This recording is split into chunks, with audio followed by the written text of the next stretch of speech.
Hello viewers, இன்னைக்கு நம்ம பார்க்க போறது My Hero Academia Season 7 Episode 18 Part 1.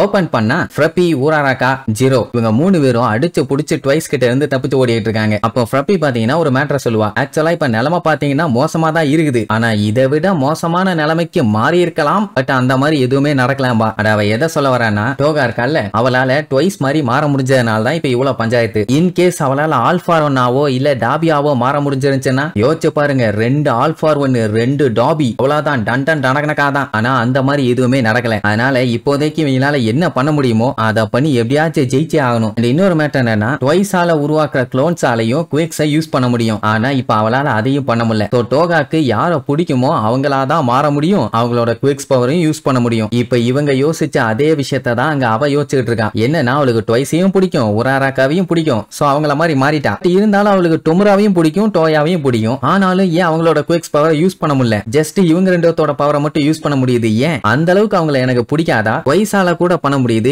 ஏன் என்னால பண்ண முடியல? அவன் மாறுறது மூலியமா அவனோட குவிக்ஸ் பவரை யூஸ் பண்றான்ல, அந்த மாதிரி ஏன் இவளால பண்ண முடியலன்னு. சோ அப்படி யோசிச்சு பார்த்து அந்த கூட்டத்துக்கு நடுவுல உட்கார்ந்து அழுதுகிட்டு இருப்பான். எல்லாருமே சந்தோஷம் பண்ணணும்னு நினைக்கிற ஊராராக்காவால இவ அந்த கூட்டத்துக்கு நடுவுல அழுதுகிட்டு இருக்கத கிளியரா பார்க்க முடியுது. மொத்தத்துல கெட்டதுல இது ஒரு நல்லதுன்னு வைங்க. இங்க நம்ம டோகயாமி, ஹாக்ஸ், இனசா இவங்க எல்லாம் ஒன்னா சேர்ந்து ஆல்ஃபார் ஒன்ன போட்டு கும்மு கும்மு கும்மு கும்முன்னு கும்மி எடுத்துட்டு இருக்காங்க. என்ன ஆனாலும் சரி, எப்படியாச்சும் இவங்க டைமை மட்டும் கடத்தியே தீரணும். நல்ல வேலை எண்டேவர் இதுக்கு முன்னாடி அவரோட பவரை யூஸ் பண்ணி அந்த ஆல்ஃபார் ஒன்ன பொலன்னு பொலந்து கட்டி அடுத்த ஃபார்முக்கு கொண்டு வர வச்சிட்டாரு. இல்லன்னா அந்த ஃபார்ம்ல இருக்கும் போதே அவனை தடுக்கிறது ரொம்ப கஷ்டமா இருக்கும். இப்போதைக்கு இவங்க பண்ண வேண்டிய ஒரே ஒரு வேலை, அவனை தடுத்து டைமை வேஸ்ட் பண்ணா மட்டும் போதும். மத்தவங்க எல்லாம் முடிஞ்ச அளவுக்கு அந்த இடத்துல கிளவுட்ஸ் எல்லாம் கலையாத மாதிரி பாத்துக்குவாங்க. ஏன் அப்படின்னா டார்க் ஷேடோவால அப்பதான ஃபுல் பவர் யூட்டிலைஸ் பண்ண முடியும். சோ இப்படி ஆளுக்கு அவங்களால என்னென்ன பண்ண முடியுமோ அதெல்லாம் பண்ணி கேப் விடாம அவனை அடிச்சுக்கிட்டே இருப்பாங்க. பட் அவனோட பவரை யூஸ் பண்ண உடனே எல்லாம் திருச்சிருவாங்க. என்னங்கடா என்ன உங்க பவரை யூஸ் பண்ணி நீ தடுத்துடலாம் நினைச்சீங்களா? எனக்கு இது ரொம்ப தொல்லையா இருக்குது, உங்களை பொழக்காம விட மாட்டேன்பா. ஆளு பாத்தீங்கன்னா இப்ப முன்ன விட இன்னுமே எங்க ஆயிட்டான். மேட்டர் என்னன்னா, அவன் எங்காக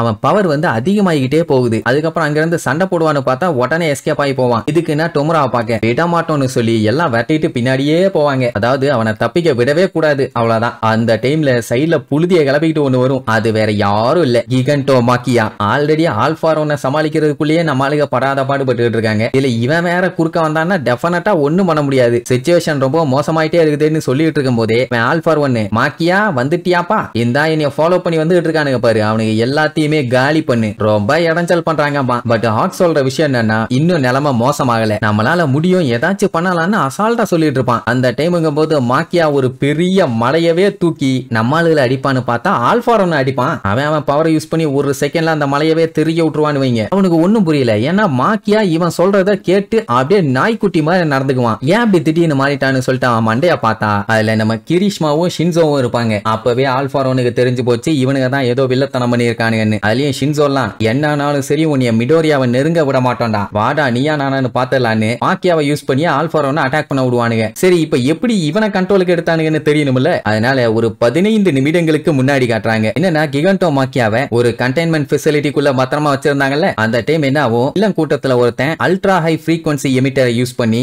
பயங்கரமா எனர்ஜியை ரிலீஸ் பண்ணுவான். இதனால என்னாச்சுன்னா யாராலையுமே அசைய முடியல. அந்த இடத்துல இருக்க பொருள் எல்லாமே நொறுங்கிட்டு இருக்குது. இந்த ஃப்ரீக்வன்சி வேவ்ஸ் எப்படின்னா ஆல்ஃபார் ஒன்னோட வாய்ஸ் மாதிரி சவுண்ட்ல கிரியேட் பண்ணிருக்காங்க.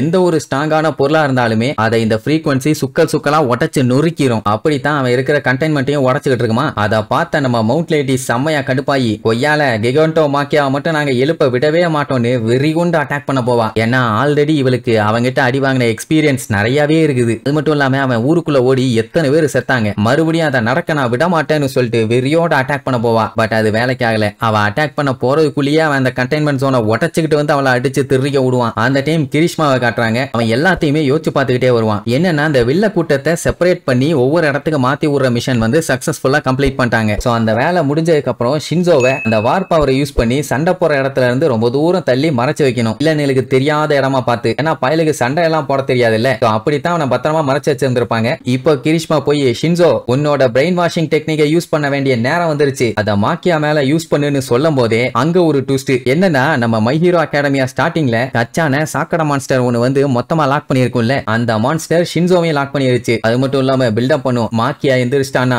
கண்டிப்பா நாங்க தான் ஜெயிப்போம், கஷ்டப்பட்டு நாங்க இனிமேட்டு சண்டை போடணும்னு அவசியமே இல்ல, என்னதான் ஹீரோஸுங்க வீரமா சண்டை போட்டாலும் நீங்க ஜெயிக்கிற வாய்ப்பு சுத்தமா கிடையாது. இப்ப இந்த சாக்கடை மான்ஸ்டர் என்ன பண்ணுனா, அவங்க பார்க்கும்போது சண்டை போடுற மாதிரி நடிக்கும், அதுக்கப்புறம் சேஃப்டியா எங்கேயாச்சும் போய் ஒளிஞ்சுக்கும். இப்படி ஒளியும் போது ஷின்சோவை பார்த்து இப்ப அவனை பிடிச்சிக்கிச்சு. கச்சானோட பாடியிலுமே போய் மறைஞ்சுக்கலாம் தான் அது பிளான் பண்ணுச்சு. பட் கடைசியில ஒரு ட்விஸ்ட் ஆயிடுச்சுன்னு வைங்க, கிரிஷ்மா பார்த்துட்டு செம்மையா கடுப்பாயிருவான். அதே நேரம் இப்ப மாக்கியா வெளியில வந்துட்டான்ல, மவுண்ட் லேடிய போட்டு படாத பாடுபடுத்திட்டு இருப்பான். கிரிஷ்மா எப்படியாச்சும் ஷின்சோவை காப்பாத்திடலான்னு அந்த மான்ஸ்டர் கூட பயங்கரமா சண்டை போடுவான். அதுதான் சாக்கற மாதிரி வலிக்கிட்டே இருக்குமே, அவனால இதுவும் பண்ண முடியல. இங்க மாக்கியா மவுண்ட் லேடி அடிச்சு தெரிய விட்டுட்டு எங்கயா மாஸ்டர்னு சொல்லி காட்டு கத்திட்டு இருப்பான். அதோட விடுவான்னு பார்த்தா மவுண்ட் லேடிய மொத்தமா காலி பண்ணுன்னு சொல்லிட்டு கைய வச்சு ஒரே போட வருவான். அப்பதான் நம்ம அஷிடோவோட என்ட்ரி. மக்கா அவளோட மொத்த ஆசிட் பவரும் யூஸ் பண்ணி மாக்கியாவோட கையையே பொசுக்கி விட்டுருவா. அப்ப எந்த அளவுக்கு அவ பவர்ஃபுல்லா இருக்கான்னு பாருங்க. ஆக்சுவலா அந்த அளவுக்கு அவ எஃபோர்ட் போட்டான்னா அவளோட கையுமே வெந்து போயிடும். பட் இருந்தாலும் மத்தவங்களை காப்பாத்தணுமே. அந்த மாக்கியாவால ஏகப்பட்ட பேர் செத்து போயிருக்காங்க, எக்கச்சக்க பில்டிங் எல்லாம் அழிஞ்சிருக்குது. லாஸ்ட் டைமே அவளால எதுவும் பண்ண முடியல. கண்டிப்பா இந்த டைம் நான் ஏதாச்சும் பண்ணியே தீர்வேன்னு ஒத்த கால்ல நிப்பா.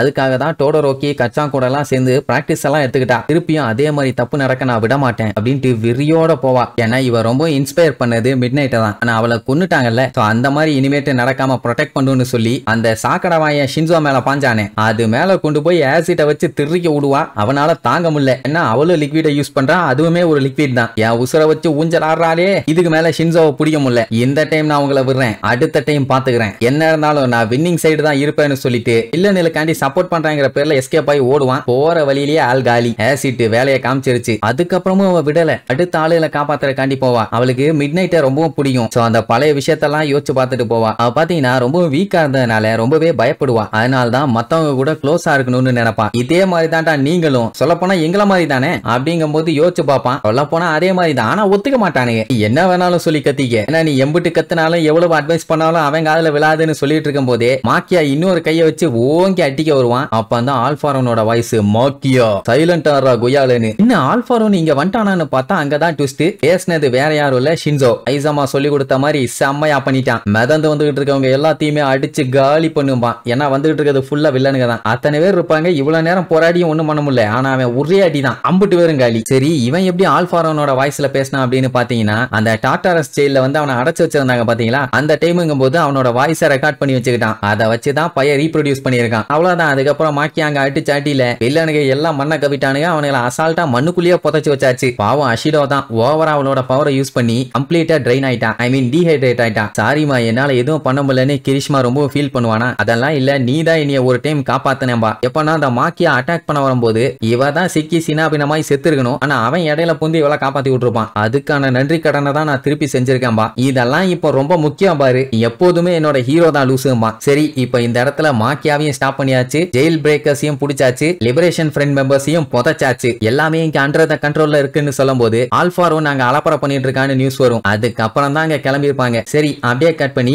இப்ப காட்டுறாங்க. இங்க ஹெட் குவார்டர்ஸ்ல போலீஸ் எல்லாம் மண்டைய பிச்சுட்டு இருக்காங்க. ஏன்னா அவங்களுக்கு என்ன பண்றதுனே தெரியல. எவ்வளவு அடிச்சாலும் கல்லு மாதிரி வந்து நின்னுட்டு இருக்கான். இப்ப என்னன்னா மவுண்ட் லேடி, மாக்கியா, கோயாமையோட டார்க் ஷேடோ பவர், இனசாவோட விண்ட் பவர், நம்ம ஹாக்ஸோட ஃபோர்ஸ் எல்லாம் ஒன்னா சேர்த்து அவனை அடிப்பாங்க. பட் அவன் யூஸ் பண்ண பவர்ல எல்லாம் அடிச்சு தெரிப்பாங்க. பயங்கரமா கடுப்பும் ஆயிட்டான். இதுக்கப்புறமாச்சு ஆல்பாரோனை தடுத்தாங்களா இல்லையான்னு அடுத்தடுத்த எபிசோட்ல பார்க்கலாம். டாடா.